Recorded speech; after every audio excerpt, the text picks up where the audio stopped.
విశాఖపట్నంలోని మధురవాడ ఐటీఎల్ ప్రాంతంలో ఎకరా భూమిని కేవలం 99 పైసలకి రియల్ ఎస్టేట్ కంపెనీకి కేటాయించడంపై కూటమి ప్రభుత్వం తీవ్ర విమర్శల పాలైంది.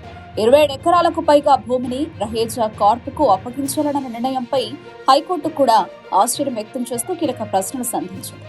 ఇంత తక్కువ ధరకు, అది కూడా ఓ రియల్ ఎస్టేట్ కంపెనీకి భూములు ఇవ్వడం రాష్ట్ర ప్రయోజనాలకు ఎలా దోహదపడుతుందో వివరించాలని కోర్టు నిలదీసింది. ఈ వ్యవహారం కోర్టులో చిక్కుల్లో పడడంతో మంత్రి నారా లోకేష్ రాజకీయ విమర్శలకు దిగారు.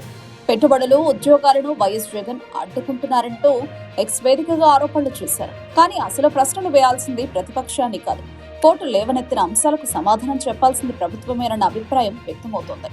భూ కేటాయింపుతో పాటు ప్రభుత్వమే కంపెనీకి కోట్ల రూపాయలు తిరిగి ఇవ్వాల్సిన పరిస్థితి ఉండడంపై ప్రజల్లో అనుమానాలు పెరుగుతున్నాయి. యువత ఉద్యోగాల పేరుతో కారు చౌకగా విలువైన భూములు కార్పొరేట్లకు అప్పగించడం సమంజసమేనా అన్నది ఇప్పుడు చర్చనీయాంశమైంది. రాజకీయ విమర్శల కన్నా కోర్టులో ప్రభుత్వ వాదనలను బలంగా వినిపించి ప్రజలకు స్పష్టత ఇవ్వాల్సిన బాధ్యత లోకేష్ పైనే ఉందన్న అభిప్రాయం వినిపిస్తోంది.